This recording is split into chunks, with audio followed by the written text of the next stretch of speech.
গত দীর্ঘ 17 বৎসরের বিএনপির আন্দোলন সংগ্রামে বিএনপির যারা ব্যবসায়ী আছে তারা কেউ ব্যবসা করতে পারে না।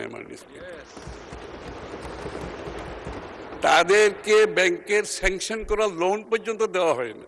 লোন স্যাংশন হয়ে গেছে কিন্তু লোন দেওয়া হবে না। তাদের লোন অ্যামাউন্ট, লোনের সময়, ঋণের সময় যখন শেষ হয়ে গেছে এক্সটেনশন করা হবে না। যত ধরনের বাধা বিপত্তি সৃষ্টি করা যায় ব্যাংকিং সিস্টেমে এই বিএনপির নেতা কর্মীদের বিরুদ্ধে সেটা করা হয়েছে। মাননীয় স্পিকার, তাদের গ্যাসের লাইন কেটে দেওয়া হয়েছে, ইলেকট্রিসিটি লাইন কেটে দেওয়া হয়েছে। এই বিএনপি নেতা যাদেরকে খেলাপি বলা হচ্ছে তারা এই দীর্ঘ সময়ে অনেকে পালিয়ে বেরিয়েছে, বাড়িতে থাকতে পারে না, তাদের ব্যবসা প্রতিষ্ঠান বন্ধ করে দিতে হয়েছে, অনেকে জেলের মধ্যে অবস্থান করেছেন। মাননীয় স্পিকার, এখন জেলে বসে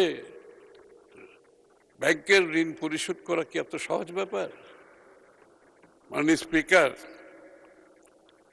আমি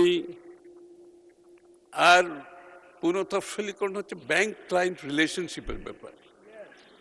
ব্যাংক ক্লায়েন্ট রিলেশনশিপের ব্যাপার এটা খুব স্ট্যান্ডার্ড প্র্যাকটিস। তো এই হচ্ছে বিএনপির অবস্থা। তারা কেন ঋণ খেলাপি হয়েছে, তাদেরকে কেন আজকে ঋণ খেলাপি হিসেবে আখ্যায়িত করা হচ্ছে। আবার অনেক দল আছে তাদের নাকি ব্যাংকও আছে। তো বিএনপির তো কোনো ব্যাংক নাই। বিএনপির কোনো ব্যাংক আছে? বাংলাদেশের এটা জনমুখে প্রচারিত, এটা সবার জানা আছে তাদের নাকি ব্যাংক আছে। তো তাদের যদি ব্যাংক থাকে তাহলে তাদের দলের সদস্যদের ঋণ খেলাপি হওয়ার তো সুযোগ নাই। মাননীয় স্পিকার,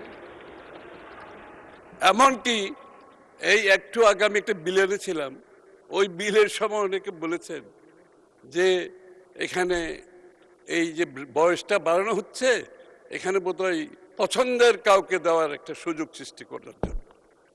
তা আমি বলছি, যাদের যেই দলের ব্যাংক আছে তারা তো তাদের পছন্দের ব্যাংকের চেয়ারম্যান বানিয়েছেন, তাদের পছন্দের ম্যানেজিং ডাইরেক্টর বানিয়েছেন, তাদের পছন্দের লোক নিয়োগ করেছেন, আবার তাদের অপছন্দের লোককে চাকরিচ্যুত করেছেন। এই কাজটি তো মাননীয় স্পিকার বিএনপি করতে পারবে না, সেই সুযোগও বিএনপির নাই।